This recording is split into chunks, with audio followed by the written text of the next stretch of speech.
I do a lot of free master classes as well, is to bring awareness, because that's the only difference between each one of us, Pyle, is awareness.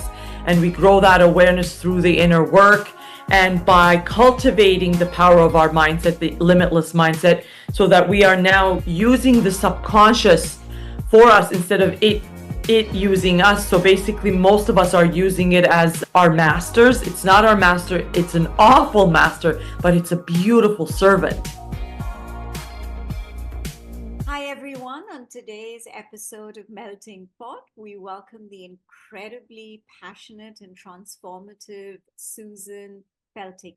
Suzan is a global speaker. She is into manifestation. She's a mindset coach, and she's also a peak performance expert. So, thank you for joining me today, Suzan, and welcome to the show.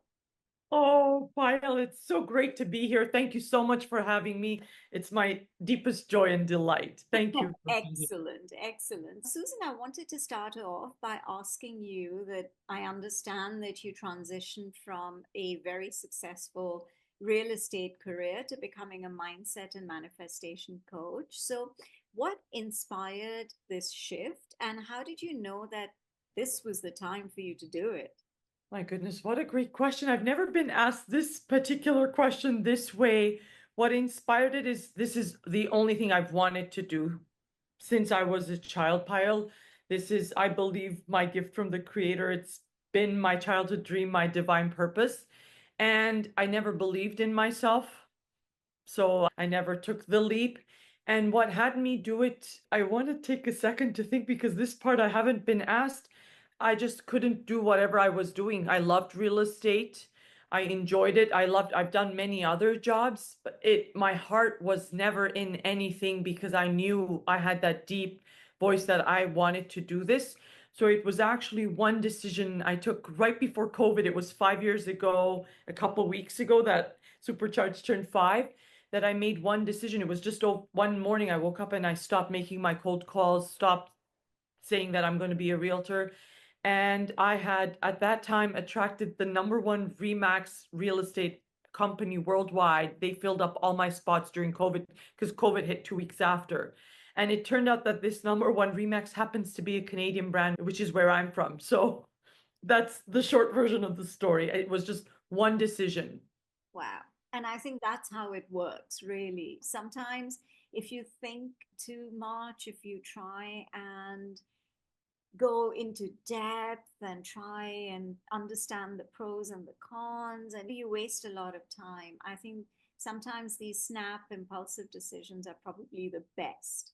Yeah. So, Suzan, I wanted to ask you, you talk about raising consciousness of billions. So, what does that mission actually look like in practice? Thank you. And you have such a contagious laughter. Thank you. It really looks like people tuning into your fantastic podcast. You're asking such great questions here. It's just like eating an elephant. If I really thought about it in terms of, oh my, how would I do it? It can be quite overwhelming, but it is really raising the conscious awareness of our planet one precious soul at a time. Just like eating an elephant, we would eat one bite at a time. So it would really be being in brilliant conversations like the one you're asking me here, and getting the message out that you are this universe's highest form of creation. That's you, Pyle.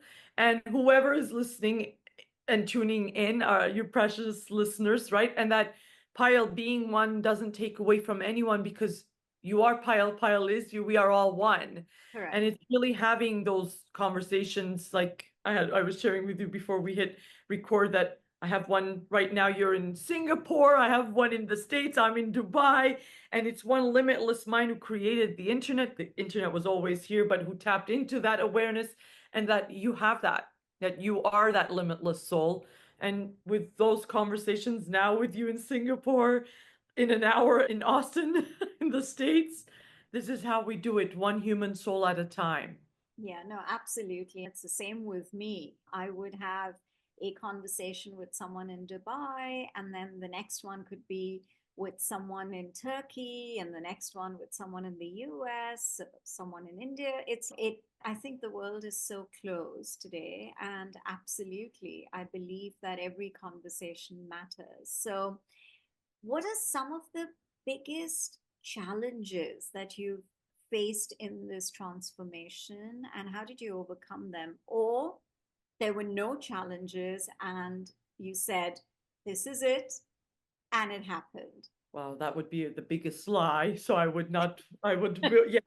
I think the biggest challenge is the one between our 2 ears pile. That's such a fantastic question. I always say that the biggest real estate is the one between our 2 ears. It's literally limitless at the same time. If we don't have mastery of it, guess what? It is mastering us. And I would say that just like anyone else, although my mindset is day and night from yesterday, day and night from 5 years ago, from when I started, or over a decade ago when I started the inner work, it's never done until our last breath. The premise of our work is Mahatma Gandhi's "Be the change you wish to see in the world."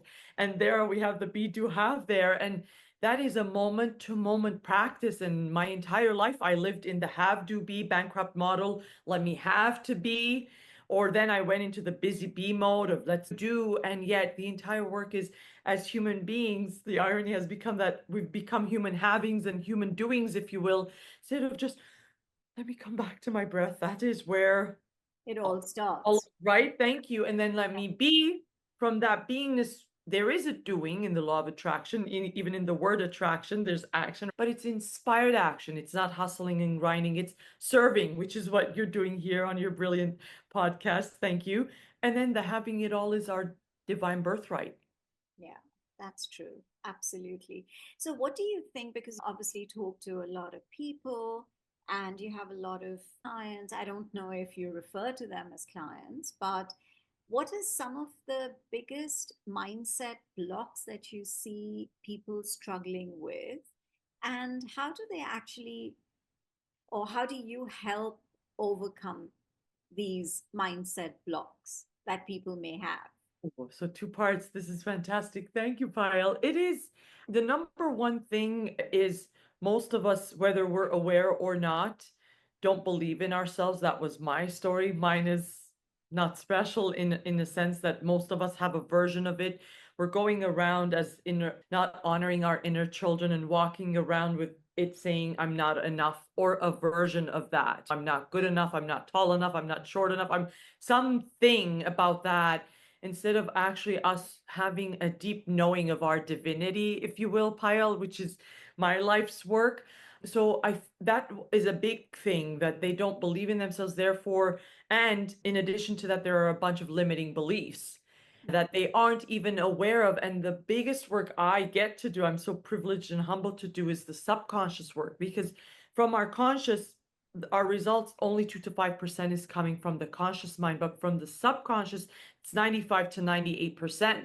So, for example, I'm actually the perfect poster child for this, because consciously you saw me exactly looking the same, bubbly, seemingly confident, seemingly happy, but it was actually all toxic positivity. I didn't allow myself to feel sadness. I just got goosebumps as I said that. I wasn't even aware that I had self-loathing going on. Most of us loathe ourselves and we don't even know. It's like a fish in water. And what happens is we first do the work, the fish goes into a bigger tank. Yeah. It just grew some awareness.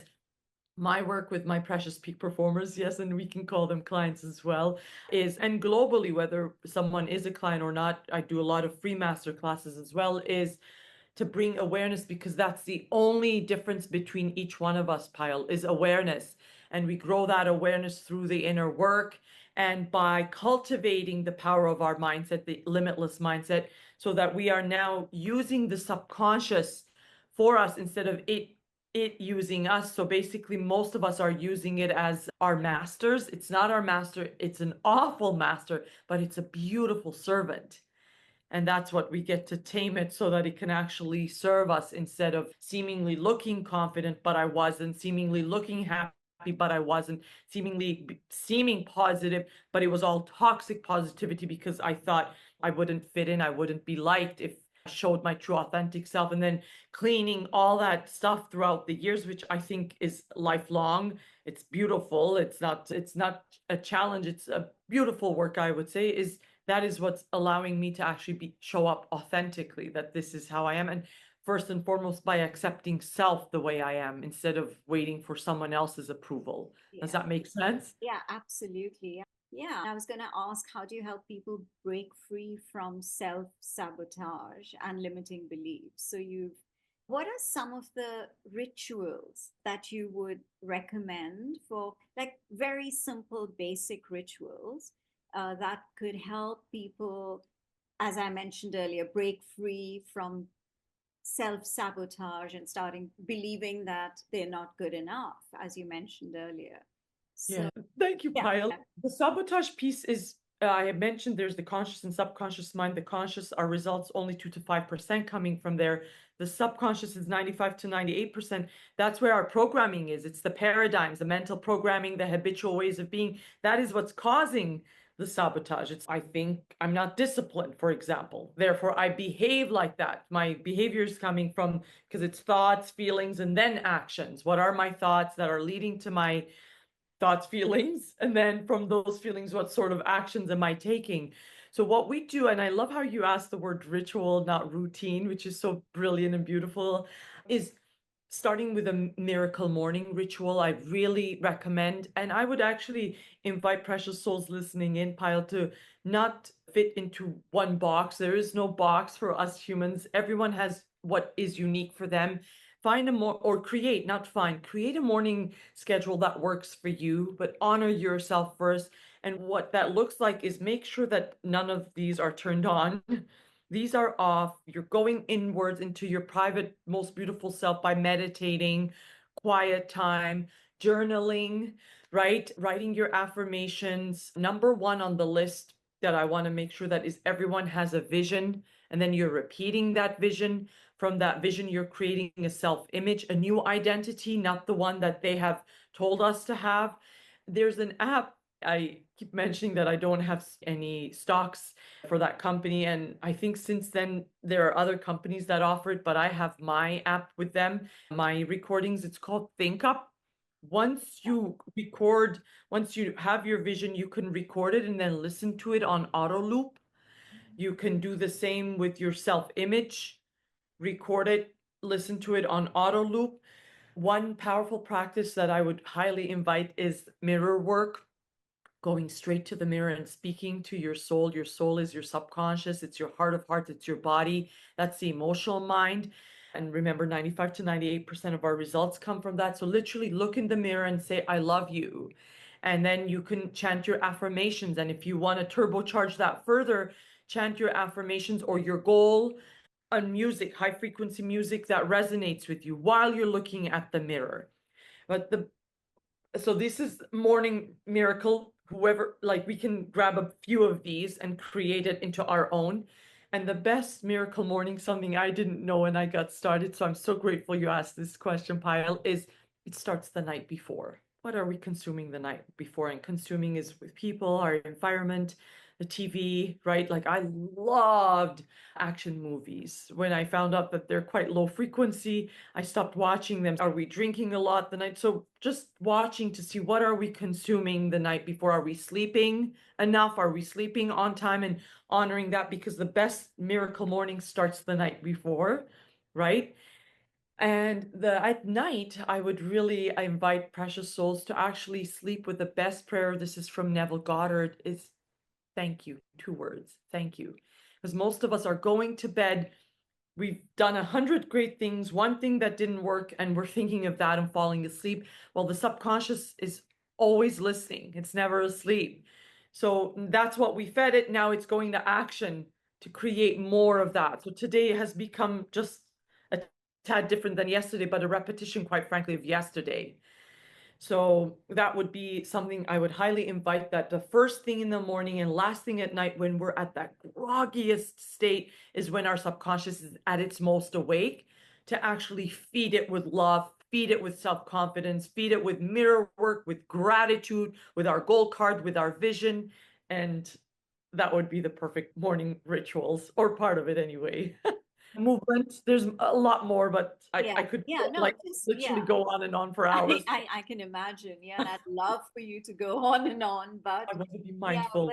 at least there is something there that whoever's listening in to the episode will be able to pick up. And of course, if they want to understand and learn more, they can just reach out to you. So I would like you to share with me and the listeners how to be able to reach out to you. What are the different platforms that you're available on? If you could just share that, that would be good. Thank you. My goodness. For that, if I may, just to back to the miracle rituals, to ensure if you can, I always say number zero at the Supercharge headquarters is you. That's it. You are this universe's highest form. So if one can include aspects of mind, body, and soul, number zero on the list is your mind, your body, your soul pile. So that's it. If they can include that, because movement is also medicine, and any sort of movement, as long as you're taking care, nature, of course, is a big part of that, grounding and sunning. I offer mind gyms. So I do this work daily because I found a missing in the marketplace where I had fantastic coaches. They did it once a month or once a week. We're together on Zoom daily and we go into all of this. My Instagram is at Supercharge with Suzan. And we have a free Facebook group where I do free lives. On Instagram, I do free lives to give all this information or any questions your precious listeners may have. I'm more than happy to answer. We offer worldwide free master classes, and it'll all be announced also On on your, IG, on yeah, Facebook, on LinkedIn. It's Suzan Peltekian, my full name, but if they type in at Supercharge with Suzan, that's the easiest way on Instagram, and then connect from there. I'd be delighted and humbled to be of any service and answer any questions. thank you so much, My Susan. joy, you're Yeah, so welcome. thank you. So, one very quick question before we close this conversation. You talk about co creating a life by design. So, can you walk us very quickly through a simple process or exercise to get started? Is it the morning ritual or the night before, or is it something completely different? I'm so glad you asked, Pyle. Thank you for this great question. So those are all part of it. Number one is to actually create the vision. So our lives are already programmed, they're already created by society, by media, religion, mass media, whoever you want to call them, they, right? And that programming is, as I said, it's in our subconscious, as our paradigms, 95 to 98% of our results. So if I don't want to do something or I'm sabotaging myself, is because of that programming. So my invitation to precious souls, and what a fantastic, so grateful you asked, is first, please, the minute you listen to this brilliant Pyle's brilliant podcast, is take pen to paper, write your vision, write everything you want, because the focus usually, Pyle, is on what we don't want. And then the universe doesn't hear the negation, it gives us more of that. So that's life by default, versus creating life by design starts with what we want. So that's step one. I had learned from one of my mentors, he was on the movie The Secret. I don't know if you've heard of him, Bob Proctor. He passed away Um, 2 years ago. There okay, was a I movie have, called The yeah. Secret, yeah. And he taught the law of attraction as well. And he said the only prerequisite to having it all is knowing what we want. But there's a big caveat. So knowing what we want is part one, it's the vision. Part two is the self-image, also known as identity or self-concept. So it's first, let me know what I want, create that vision from the time I wake up, like you have created your life by design, living in different places around the globe, right? Is from there, who do I get to be to fulfill on that vision? And that version of you already exists. You're already God's highest form of creation. It's tapping into that, just as if we're listening to different to a show on TV. There are infinite other shows happening at the same time, but we don't have those on. We're on the frequency of this one. And then once you know what you want, now you start acting like that person. That's the self-concept, identity, self-image, if you will.